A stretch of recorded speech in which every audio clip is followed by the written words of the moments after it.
Down the Rabbit Hole.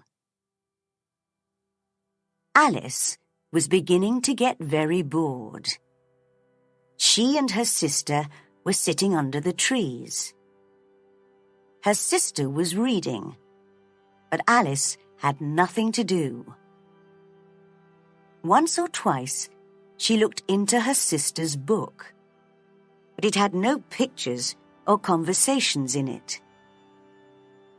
And what is the use of a book, thought Alice, without pictures or conversations?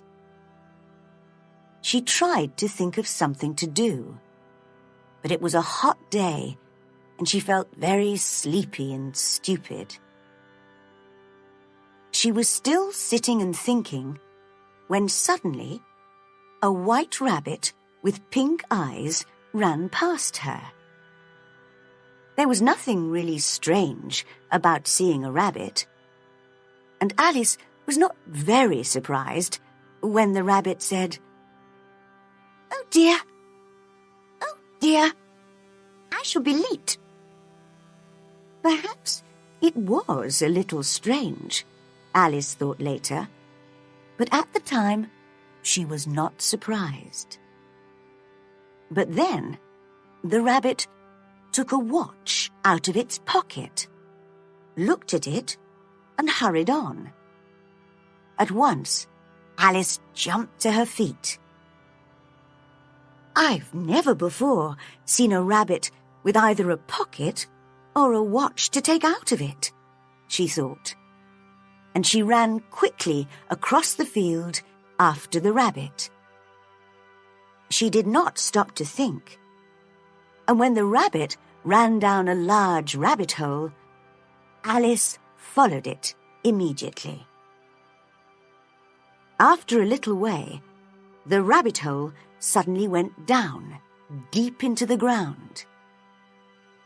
Alice could not stop herself falling, and down she went too. It was a very strange hole. Alice was falling very slowly, and she had time to think and to look around her. She could see nothing below her because it was so dark. But when she looked at the sides of the hole, she could see cupboards and books and pictures on the walls. She had time to take things out of a cupboard, look at them, and then put them back in a cupboard lower down. "Well," thought Alice, "after a fall like this, I can fall anywhere.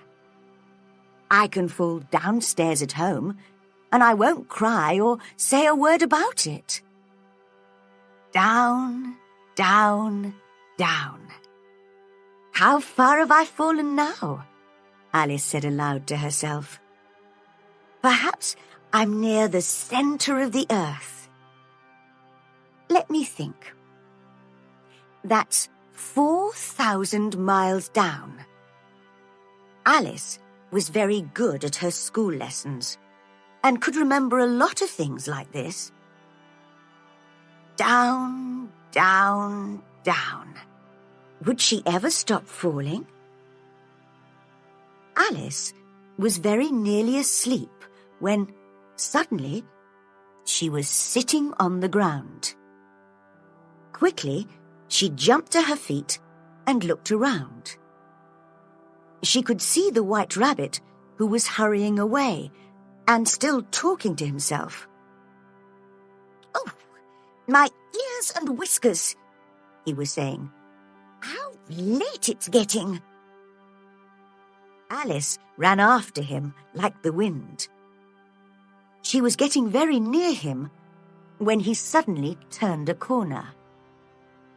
Alice ran round the corner too, and then stopped.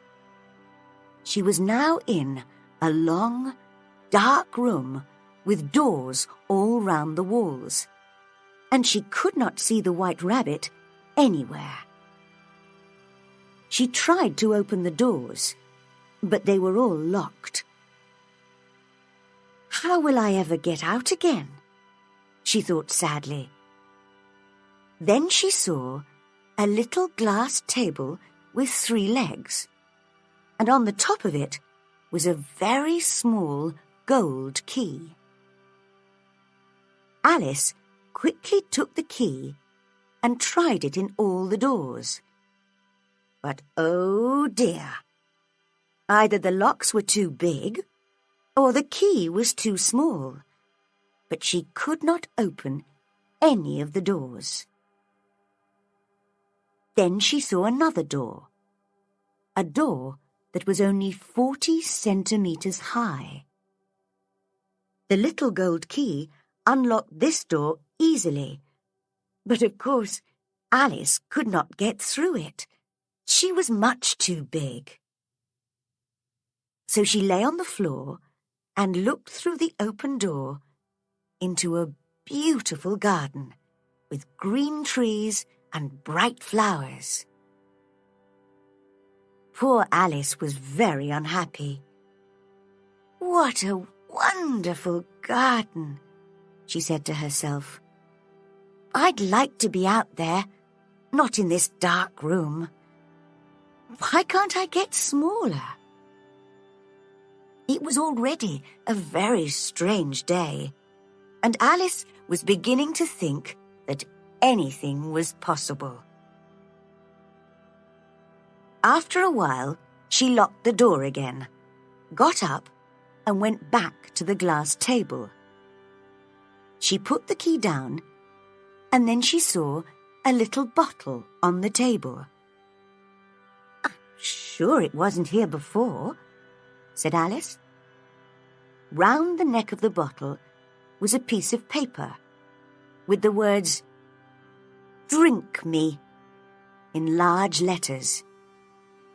But Alice was a careful girl. "It can be dangerous to drink out of strange bottles," she said. "What will it do to me?" She drank a little bit, very slowly. The taste was very nice, like chocolate and oranges and hot sweet coffee. And very soon, Alice finished the bottle. "What a strange feeling," said Alice. "I think I'm getting smaller and smaller every second." And she was. A few minutes later, she was only 25 centimeters high. "And now," she said happily, "I can get through the little door into that beautiful garden." She ran at once to the door. When she got there, she remembered that the little gold key was back on the glass table. She ran back to the table for it, but of course, she was now much too small. There was the key, high above her, on top of the table. She tried very hard to climb up the table leg, but she could not do it. At last, tired and unhappy, Alice sat down on the floor and cried. But after a while, she spoke to herself angrily. "Come now," she said. "Stop crying at once. What's the use of crying?" She was a strange child and often talked to herself like this. Soon, she saw a little glass box near her on the floor. She opened it and found a very small cake with the words, "Eat me," on it. Nothing could surprise Alice now. "Well, I'll eat it," she said. "If I get taller, I can take the key off the table. And if I get smaller, I can get under the door. One way or another, I'll get into the garden. So it doesn't matter what happens." She ate a bit of the cake and then put her hand on top of her head. "Which way? Which way?" she asked herself, a little afraid. nothing happened. This was not really surprising. People don't usually get taller or shorter when they eat cake. But a lot of strange things were happening to Alice today. "It will be very boring," she said, "if nothing happens." So she went on eating, and very soon the cake was finished.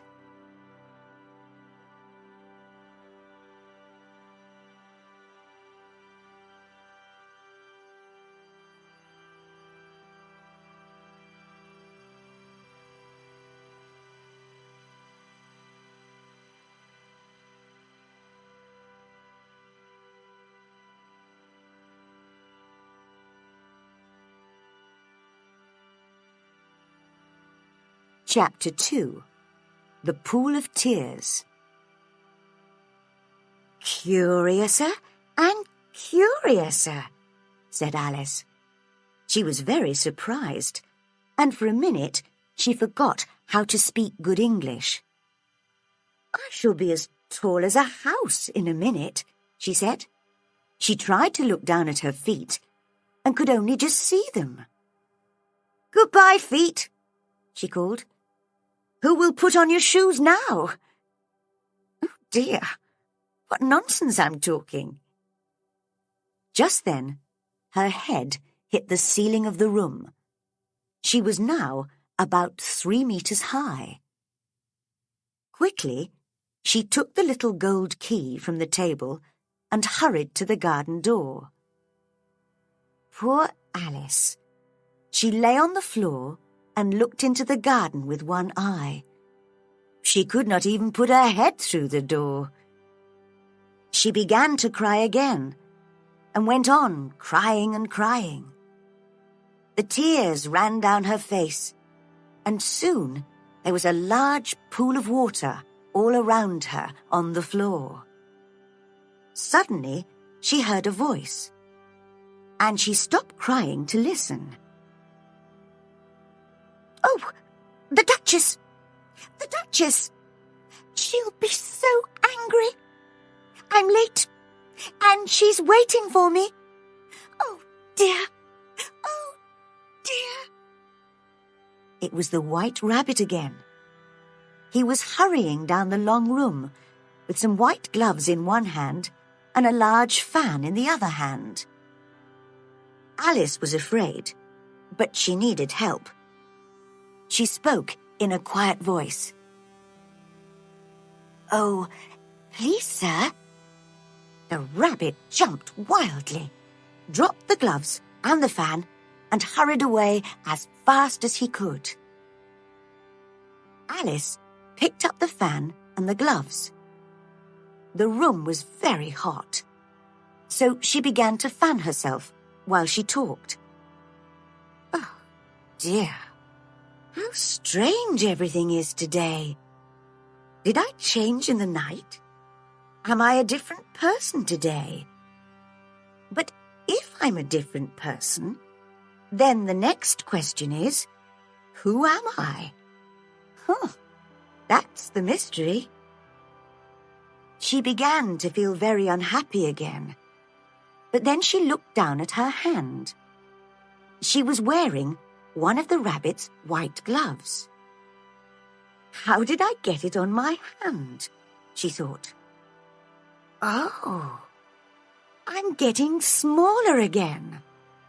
She looked round the room. "I'm already less than a meter high, and getting smaller every second. How can I stop it?" She saw the fan in her other hand and quickly dropped it. She was now very, very small, and the little garden door was locked again, and the little gold key was lying on the glass table. "Things are worse than ever," thought poor Alice. She turned away from the door and fell into salt water right up to her neck. At first, she thought it was the sea, but then tears. " 'Crying' makes a lot of tears when you are 3 meters tall. Alice "Oh, why did I cry so much?" said Alice. She swam around and looked for a way out, but the pool was very big.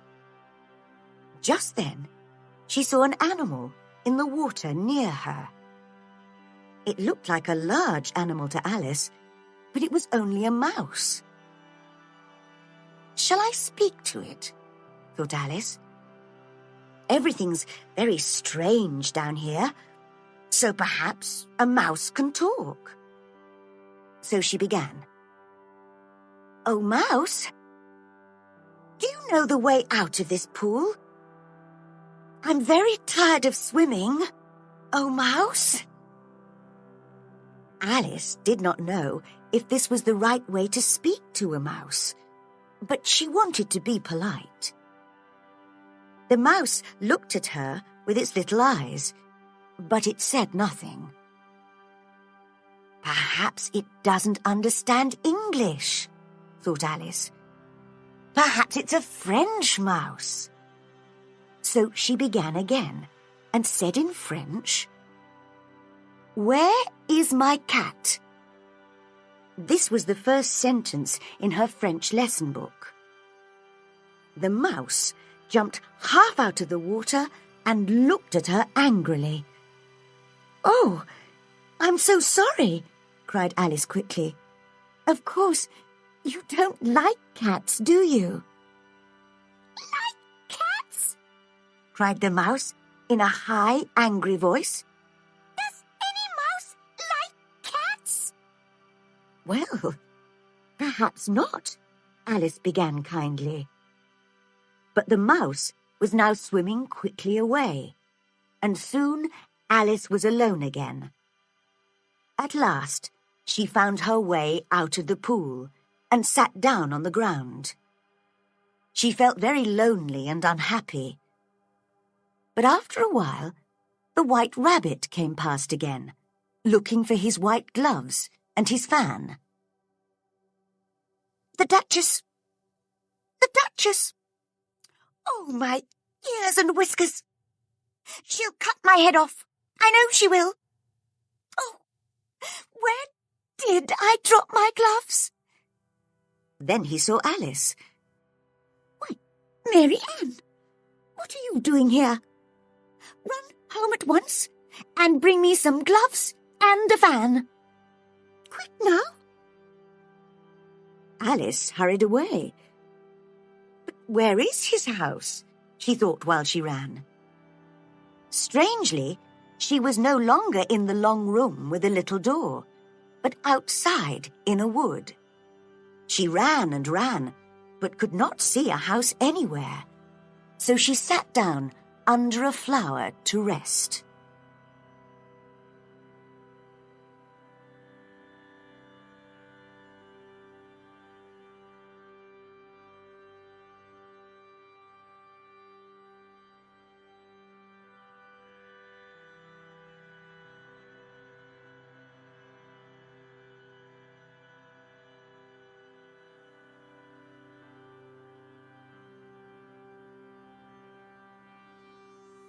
Chapter 3.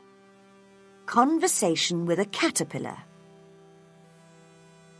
"Now," Alice said to herself, "first, I must get a little bigger, and second, I must find my way into that beautiful garden. I think that will be the best plan. But oh dear, how shall I get bigger? Perhaps I must eat or drink something. But the question is, what?" Alice looked all around her at the flowers and the trees, but she could not see anything to eat. Then she saw a large mushroom near her.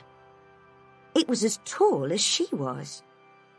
She walked across to look at it, and there, on top of the mushroom, was a large caterpillar smoking a pipe.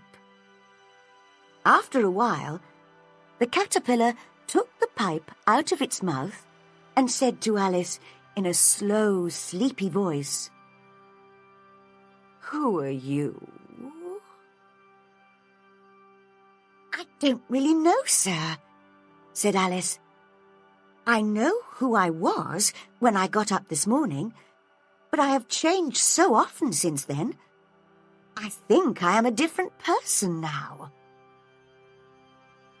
What do you mean by that? Said the caterpillar. Explain yourself. I can't explain myself, sir, said Alice, because I'm not myself, you know. I don't know, said the caterpillar. It's difficult to describe, Alice replied politely. 1 minute I'm very small. The next minute I'm as tall as a house. Then I'm small again. Usually I stay the same all day, and changing so often feels very strange to me. You, said the caterpillar in a very unfriendly voice. Who are you? They were now back at the beginning of their conversation, which was not very helpful. Alice felt a little cross and decided to walk away. Come back, the caterpillar called after her. I've something important to say. This sounded better, so Alice turned back. Never get angry, said the caterpillar. Is that all? Said Alice, trying not to be angry. No, said the caterpillar. For some minutes it smoked its pipe and did not speak. But at last it took the pipe out of its mouth and said, So, you've changed, have you? How tall do you want to be? I would like to be a little larger, sir, please, said Alice. 8 centimetres is really very small. For a while, the caterpillar smoked its pipe. Then it shook itself, got down off the mushroom, and moved slowly away into the grass. It did not look back at Alice, but said, One side will make you taller, and the other side will make you shorter. One side of what? Thought Alice to herself. She did not say this aloud, but the caterpillar said, Of the mushroom. Then it moved away into the wood. Alice looked at the mushroom carefully, but it was round and did not have sides. At last, she broke off a piece in each hand from opposite sides of the mushroom. She ate some of the piece in her left hand and waited to see what would happen. A minute later, her head was as high as the tallest tree in the wood, and she was looking at a sea of green leaves. Then a bird appeared and began to fly around her head, screaming, Egg thief! Egg thief! Go away! I'm not an egg thief, said Alice. Oh, no, said the bird angrily. But you eat eggs, don't you? Yes, I do. But I don't steal them, explained Alice quickly. We have them for breakfast, you know. Then how do you get them, if you don't steal them? Screamed the bird. This was a difficult question to answer. So Alice brought up her right hand through the leaves and ate a little from the other piece of mushroom. She began to get smaller at once, and very carefully she ate first from one hand, then from the other, until she was about 25 centimeters high. "That's better," she said to herself. "And now I must find that garden." She began to walk through the wood, and after a while she came to a little house.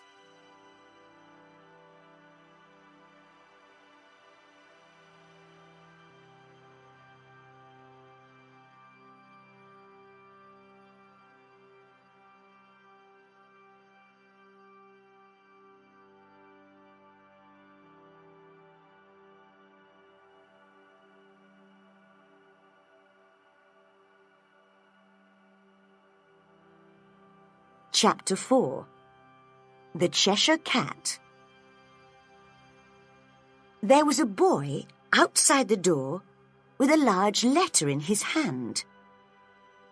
He was dressed like a boy, but his face was very like a fish, Alice thought. The fish boy knocked at the door, and a second later, a large plate came flying out of an open window. "A letter for the Duchess!" the fish boy shouted. He pushed the letter under the door and went away.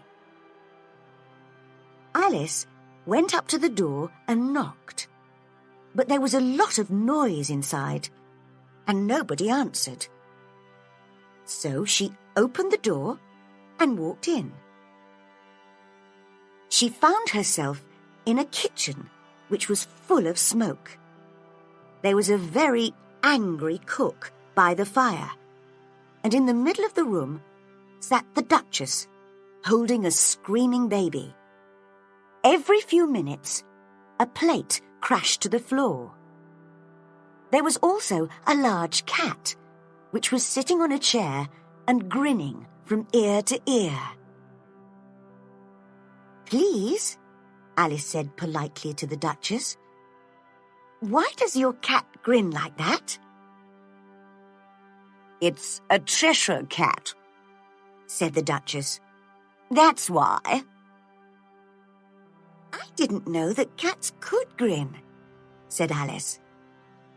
"Well, you don't know much," said the Duchess. Another plate crashed to the floor, and Alice jumped. "Here," the Duchess went on. "You can hold the baby for a bit, if you like. The Queen has invited me to play croquet, and I must go and get ready." She pushed the baby into Alice's arms and hurried out of the room. "Oh, the poor little thing," said Alice, looking at the baby, which had a very strange face. She took it outside, into the wood, and walked around under the trees. Then the baby began to make strange noises, and Alice looked into its face again. Its eyes were really very small for a baby, and its nose now looked very like the nose of a pig. "Don't make noises like that, my dear," said Alice. "It's not polite. You're beginning to sound like a pig." But a few minutes later, there was no mistake. It was a pig. Alice put it carefully on the ground, and it ran quietly away on its four legs into the wood. "I'm pleased about that," Alice said to herself. "It will be a good-looking pig, but it would be terrible to be a child with a face like that." She was thinking about pigs and children when she suddenly saw the Cheshire Cat in a tree. The cat grinned at her, and she went nearer to it. "Please," she said, "can you tell me which way to go from here?" "But where do you want to get to?" said the cat. "It doesn't really matter," began Alice. "Then it doesn't matter which way you go," said the cat. "But I would like to get somewhere," Alice explained. "If you just go on walking," said the cat, "in the end, you'll arrive somewhere." That was true, thought Alice, but not very helpful. So she tried another question. "What kind of people live near here?" "To the left," the cat said, "lives a hatter. And to the right lives a March hare. You can visit either of them. They're both mad." "But I don't want to visit mad people," said Alice. "We're all mad here, you know," said the cat. "I'm mad. You're mad." "How do you know that I'm mad?" said Alice. "Of course you're mad," said the cat. "Only mad people come here." Alice was thinking about this, but the cat went on. "Are you playing croquet with the Queen today?" "I would like to very much," said Alice, "but nobody has invited me yet." "You'll see me there," said the cat, and vanished. Alice was not really surprised at this, because so many strange things were happening today. She was still looking at the tree when suddenly the cat appeared again. "I forgot to ask," said the cat. "What happened to the baby?" "It turned into a pig," Alice said. "I'm not surprised," said the cat, and vanished again. Alice began to walk on, and decided to visit the March hare. "It's the month of May now," she said to herself, "so perhaps the hare won't be as mad as he was in March." Suddenly, there was the Cheshire Cat again, sitting in another tree. Alice jumped in surprise. "Do you think," she said politely, "that you could come and go more slowly?" "All right," said the cat, and this time it vanished very slowly. First its tail went, then its body, then its head, and last, the grin. "Well, I've often seen a cat without a grin," thought Alice, "but never a grin without a cat." Soon she saw the house of the March hare in front of her. It was a large house, so she ate a little piece of mushroom to get bigger and walked on.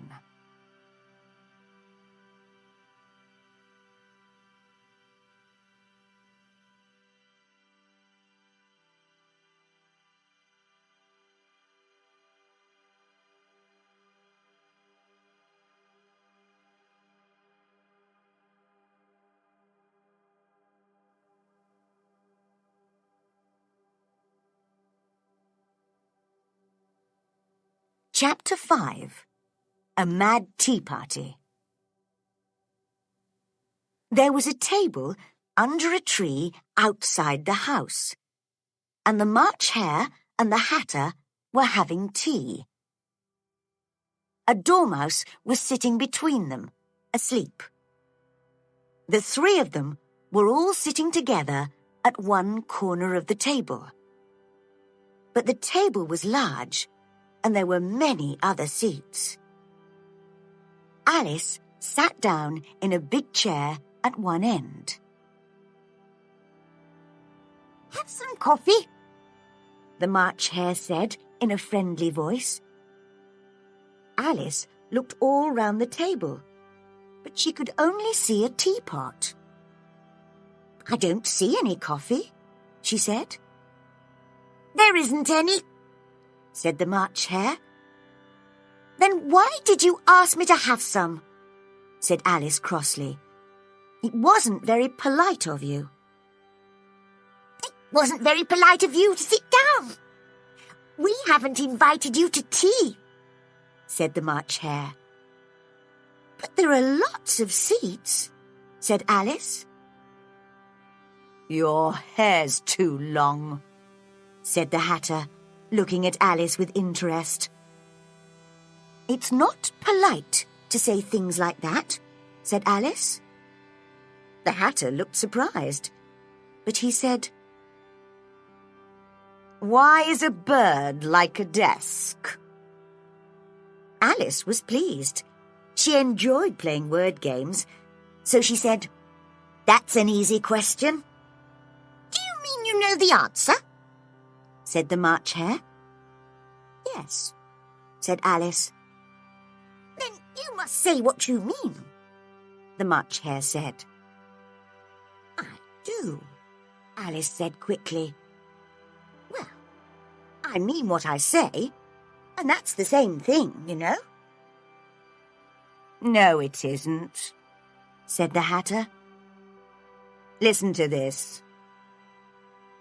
I see what I eat means one thing, but I eat what I see means something very different." Alice did not know what to say to this, so she took some tea and some bread and butter while she thought about it. The Dormouse woke up for a minute and then went to sleep again.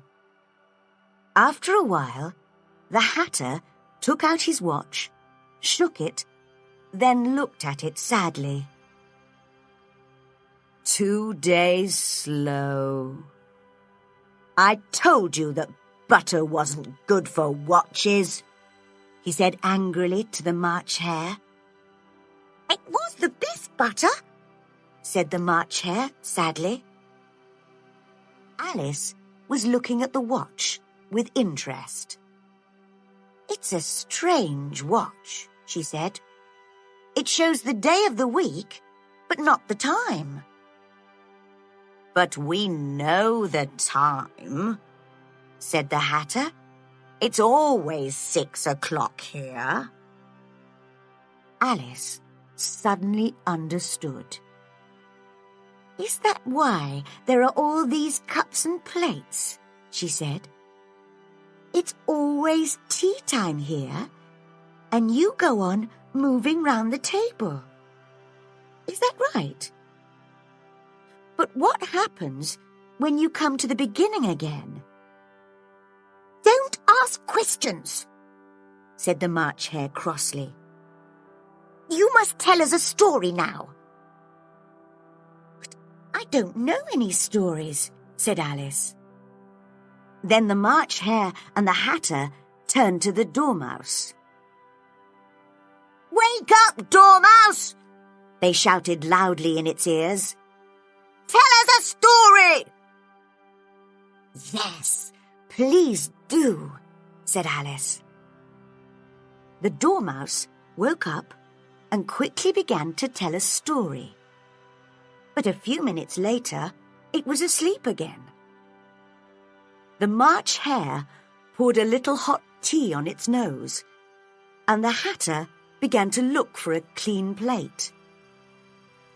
Alice decided to leave and walked away into the wood. She looked back once, and the March Hare and the Hatter were trying to put the Dormouse into the teapot. "Well, I won't go there again," said Alice. What a stupid tea party it was. Just then, she saw a door in one of the trees. How curious, she thought. But everything is strange today. I think I'll go in. So she went in. And there she was, back in the long room with the little glass table. At once, she picked up the gold key from the table, unlocked the little door into the garden, and then began to eat a piece of mushroom. When she was down to about 30 centimeters high, she walked through the door. And then, at last, she was in the beautiful garden with its green trees and bright flowers.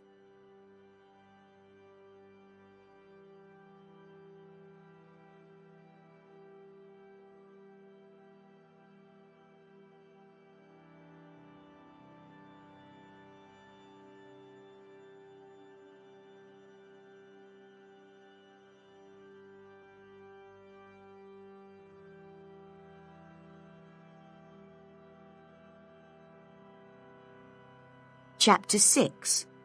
The Queen's Game of Croquet. Near the door there was a rose tree and 3 gardeners who were looking at the roses in a very worried way. "What's the matter?" Alice very worried way. "What's the matter?" Alice said to them. "You see, miss," said the first gardener, "these roses are white, but the Queen only likes red roses, and she—" "The Queen!" said the second gardener suddenly, and at once the 3 gardeners lay down flat on their faces. Alice turned round and saw a great crowd of people. It was a pack of cards walking through the garden. There were clubs, they were soldiers, and diamonds, and 10 little children, they were hearts. Next came some kings and queens. Then Alice saw the White Rabbit, and behind him the Knave of Hearts. And last of all came the King and Queen of Hearts. When the crowd came near to Alice, they all stopped and looked at her. And the Queen said, "Who are you?" "My name is Alice, Your Majesty," said Alice very politely. But she thought to herself, "They're only a pack of cards. I don't need to be afraid of them." "And who are these?" said the Queen, looking at the 3 gardeners. Then she saw the white roses, and her face turned red and angry. "Off with their heads!"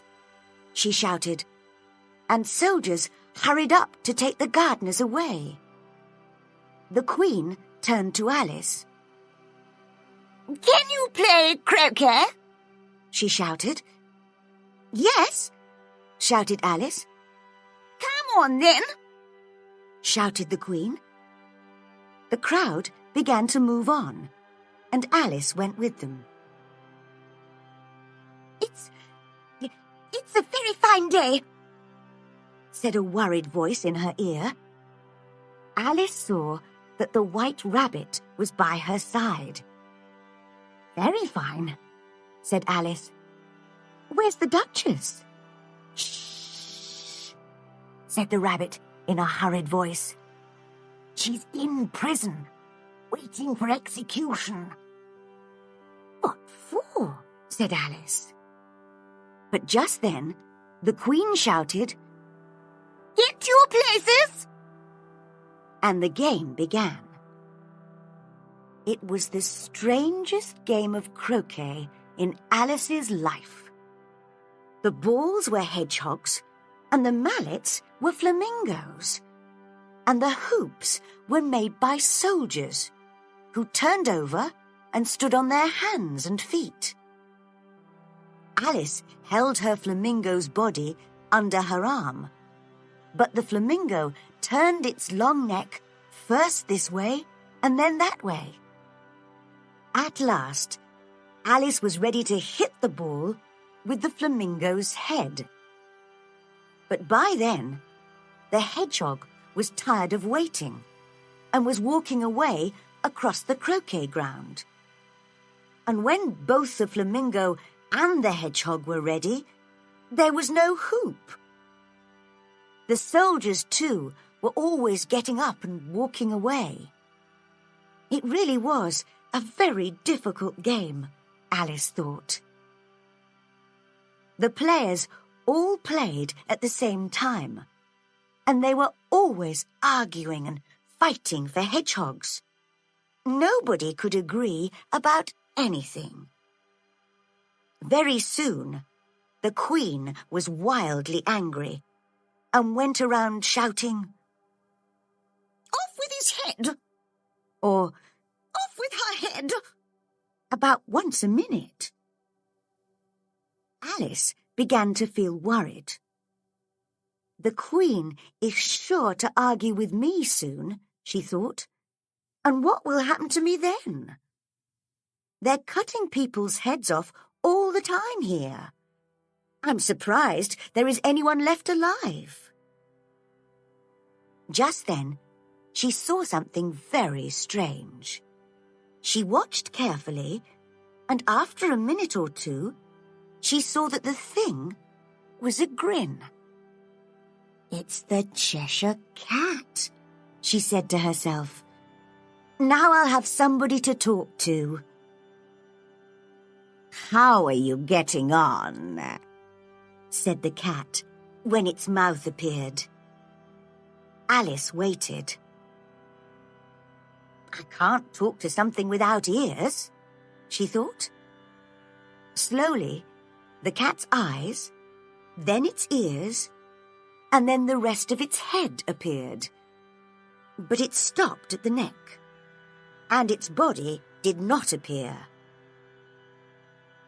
Alice began to tell the cat all about the game. "It's very difficult to play," she said. "Everybody argues all the time, and the hoops and the hedgehogs walk away." "How do you like the Queen?" said the cat quietly. "I don't," said Alice. "She's very—" Just then, she saw the Queen behind her, so she went on, "Clever. She's the best player here." The Queen smiled and walked past. "Who are you talking to?" said the King. He came up behind Alice and looked at the cat's head in surprise. "It's a friend of mine, a Cheshire Cat," said Alice. "I'm not sure that I like it," said the King. "But it can touch my hand if it likes." "I prefer not to," said the cat. "Well," said the King angrily. He called out to the Queen, "My dear, there's a cat here, and I don't like it." The Queen did not look round. "Off with its head!" she shouted. "Call for the executioner!" Alice was a little worried for her friend, but when the executioner arrived, everybody began to argue. "I can't cut off a head," said the executioner, "if there isn't a body to cut it off from." "You can cut the head off," said the king, "from anything that's got a head." "If somebody doesn't do something quickly," said the queen, "I'll cut everybody's head off." Nobody liked that plan very much, so they all turned to Alice. "And what do you say?" they cried. "The cat belongs to the Duchess," said Alice carefully. "Perhaps you could ask her about it." "She's in prison," the queen said to the executioner. "Bring her here at once." But then the cat's head slowly began to vanish. And when the executioner came back with the Duchess, there was nothing there. The king ran wildly up and down looking for the cat, and the Duchess put her arm round Alice. "I'm so pleased to see you again, my dear," she said. "Let's get on with the game," the queen said angrily, and Alice followed her back to the croquet ground. The game went on, but all the time the queen was arguing and shouting, "Off with his head!" or "Off with her head!" Soon there were no hoops left, because the soldiers, who were the hoops, were too busy taking everybody to prison. And at the end, there were only 3 players left: the king, the queen, and Alice. The queen stopped shouting and said to Alice, "Have you seen the mock turtle yet?" "No," said Alice. "I'm not sure what a mock turtle is." "Then come with me," said the queen. They found the mock turtle down by the sea. Next to him was a griffin, asleep in the sun. Then the queen hurried away, saying, "I have to get on with some executions." The griffin woke up and said sleepily to Alice, "It's just talk, you know. They never execute anybody." Alice was pleased to hear this. She felt a little afraid of the griffin and the mock turtle because they were so large. But they were very friendly and sang songs and told her many stories about their lives. The mock turtle was in the middle of a very sad song when they all heard a shout a long way away. "It's beginning!" "Come on, we must hurry," cried the griffin. It took Alice by the hand and began to run.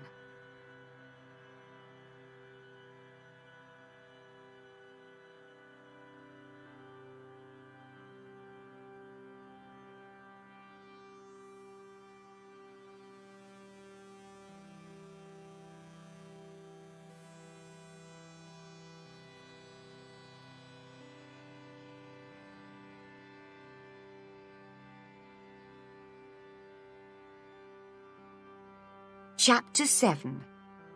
Who Stole the Tarts? The King and Queen of Hearts were sitting on their thrones when Alice and the Griffin arrived. There was a great crowd of birds and animals, and all the pack of cards. Soldiers stood all around the Knave of Hearts, and near the king was the White Rabbit, with a trumpet in one hand. In the middle of the room, there was a table with a large plate of tarts on it. They look good, thought Alice, who was feeling a little hungry. Then the White Rabbit called out loudly, "Silence! The trial of the Knave of Hearts will now begin. The trial of the Knave of Hearts will now begin. He took out a long piece of paper and read, The Queen of Hearts, she made some tarts, all on a summer day. The Knave of Hearts, he stole those tarts and took them all away. Very good, said the king. Call the first witness. Alice looked at the jury, who were now writing everything down. It was a very strange jury. Some of the jurymen were animals, and the others were birds. Then the White Rabbit blew his trumpet 3 times and called out, First witness. The first witness was the Hatter. He came in with a teacup in one hand and a piece of bread and butter in the other hand. I'm very sorry, Your Majesty, he said. I was in the middle of tea when the trial began. Take off your hat, the king said. It isn't mine, said the Hatter. Stolen! Write that down, the king said to the jury. I keep hats to sell, explained the Hatter. I don't have a hat myself. I'm a hatter. Give your evidence, said the king, or we'll cut your head off. The Hatter's face turned white. I'm a poor man, Your Majesty, he began in a shaking voice. Just then, Alice had a strange feeling. After a minute or two, she understood what it was. Don't push like that, said the Dormouse, who was sitting next to her. I'm nearly falling off my seat. I'm very sorry, Alice said politely. I'm getting bigger and taller, you see. But you can't do that here, said the Dormouse crossly. And he got up and moved to another seat. The Hatter was still giving evidence, but nobody could understand a word of it. The king looked at the Queen, and the Queen looked at the executioner. The unhappy Hatter saw this and dropped his bread and butter. I'm a poor man, Your Majesty, he said again. You're a very poor speaker, said the king. He turned to the White Rabbit. Call the next witness, he said. The next witness was the Duchess's cook, who spoke very angrily and said that she would not give any evidence. The king looked worried and told the White Rabbit to call another witness. Alice watched while the White Rabbit looked at the names on his piece of paper. Then, to her great surprise, he called out loudly, Alice! Here! Cried Alice, jumping to her feet. What do you know about these tarts? Said the king. Nothing, said Alice. The Queen was looking hard at Alice. Now she said, All people a mile high must leave the room. I'm not a mile high, said Alice, and I won't leave the room. I want to hear the evidence. There is no more evidence, said the king very quickly. And now the jury will... Your Majesty, said the White Rabbit, jumping up in a great hurry. We've just found this letter. There's no name on it, but I think the knave wrote it. No, I didn't, said the knave loudly. Read it to us, said the king. Where shall I begin, Your Majesty? Asked the rabbit. Begin at the beginning, said the king, and go on until you get to the end. Then stop. Everybody listened very carefully while the white rabbit read these words. They tell me you have been to her and talked of me to him.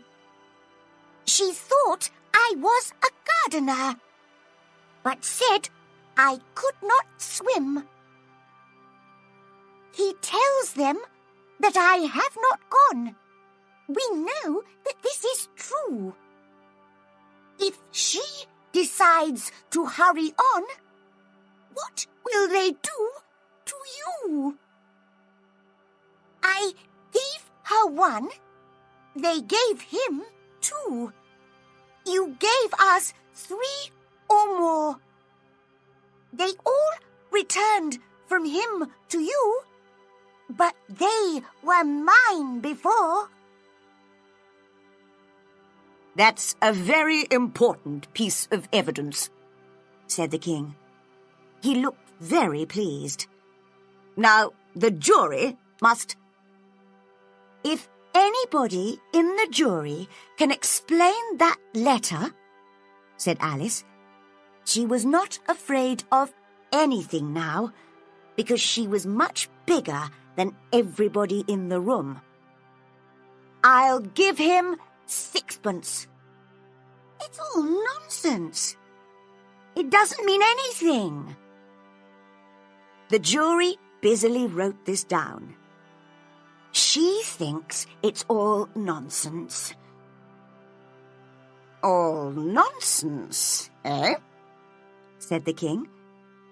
He read some of the words again. But said I could not swim. You can't swim, can you? He said to the knave. The knave's face was sad. Do I look like a swimmer? He said. And he didn't, because he was made of paper. The king smiled. I understand everything now, he said. There are the tarts, and here is the knave of hearts. And now the jury must decide who the thief is. No, said the Queen. Off with his head. The jury can say what it thinks later. What nonsense, said Alice loudly.